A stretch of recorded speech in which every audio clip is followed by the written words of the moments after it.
जय स्वामीनारायण जय श्री कृष्ण अल्पावाणिया चेनल में तमारुं हार्दिक स्वागत है। तो आपणे बनावीशुं शक्करपारा। तो शक्करपारा आपणे दिवाळीना तहेवार पर छे, सातम आठमना तहेवार पर छे। आपणे आ अवनवो शक्करपारा घरे नास्ता माटे पण बनावता। तो आज आपणे बनावीशुं पडवाळा शक्करपारा। तो अहींया आपणे 2 कप एटले 2 ડીશ છે તે ચાળી અને મેંદો લઈ લીધો છે। ત્યારબાદ અડધી વાટકી આપણે ઘી લઈ લીધું છે અને આ ડીશની પ્રમાણે જ આપણે પોણી ડીશ જેટલી આપણે ખાંડ લઈ લીધી છે અને 1 ડીશ જેટલું આપણે પાણી લઈ લીધું। તો આ મિશ્રણને આપણે થોડું એવું ગરમ કરી લેશું। તો આપણું મિશ્રણ છે તે સરસ મજાનું ગરમ થઈ ગયું છે। તો હવે આપણે ઘીને મેલ્ટ કરી લેશું। તો હવે આપણે શક્કરપારા બનાવવાની શરૂઆત કરીશું। તો આપણે લોટ છે તે ચાળી અને લઈ લીધો છે। તો આપણે એમાં લોટ એડ કરી દેશું પાથરોટમાં। ત્યારબાદ આપણે અડધી ચમચી જેટલું નમક એડ કરી દેશું, જેથી કરી આપણું મીઠાશ છે તેનું બેલેન્સ જળવાઈ રહે। ત્યારબાદ આપણે એડ કરી દેશું જે આપણે મેલ્ટ કરેલું ઘી છે તે એડ કરી દેશું। સારી રીતના મોણ દઈ અને મિક્સ કરી લેશું।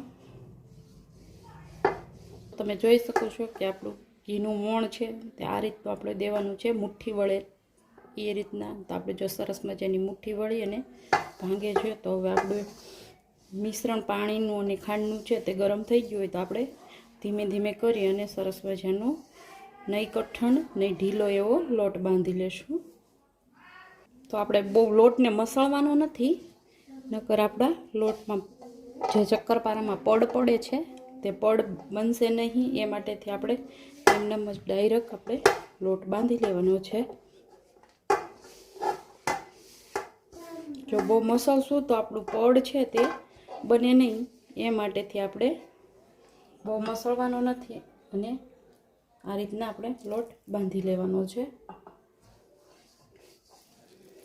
આપણો લોટ છે તે સરસ મજાનો બંધાઈ અને કમ્પ્લીટ થઈ ગયો છે। તો આપણે એને 10 મિનિટ ભીનું કપડું કરી અને ઢાંકી દઈશું, જેથી કરી આપણો લોટ છે તે એકદમ સોફ્ટ બની જાય અને કૂણપ આવી જાય।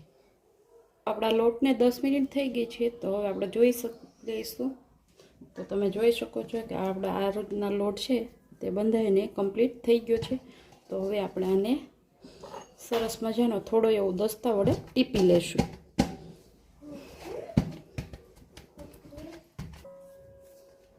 તો આપણે સરસ મજાના 4 લુવા વાળી લીધા છે। હવે આપણે વણી લેશું। તો પાટલી ઉપર આ રીતના આપણે આનું મોસળી લેવાનું, નહીં જાડા નહીં પતલા, એ રીતના આપણે વણવાના છે।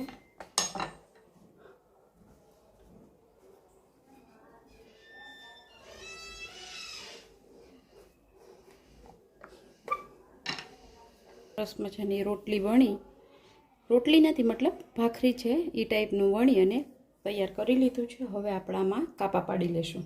તો આપણે પીઝા કટર લઈ લીધું છે અને આ રીતના નાના નાના પીસ પાડી લેશું।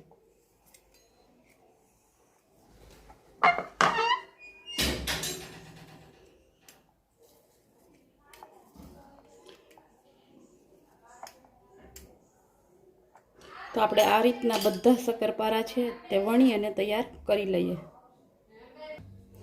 તો આપણે બધા શક્કરપારા છે તે વણી અને તૈયાર કરી લીધા છે। હવે આપણે તેલ ગરમ થવા માટે મૂકી દીધું હતું। તો ધીમા તાપે તેલ આવી ગયું છે, આપણું તેલ ગરમ થઈ ગયું છે। તો આપણે હવે તળી લેશું।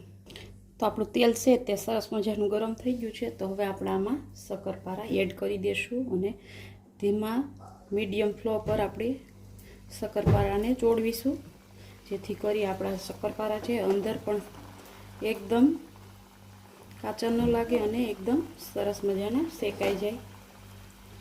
ધીમા તાપે જ આપણે આને શેકવાના છે, જેથી કરી એકદમ ક્રિસ્પી અને અંદરથી સોફ્ટ બને એ માટેથી। તો તમે જોઈ શકો છો કે આપણા શક્કરપારા છે તે એકદમ ગોલ્ડન બ્રાઉન કલરના થઈ ગયા છે। તો હવે આપણે આને કાઢી લેશું।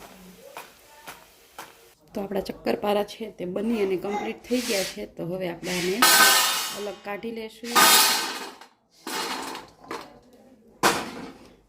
તો તમે જોઈ શકો છો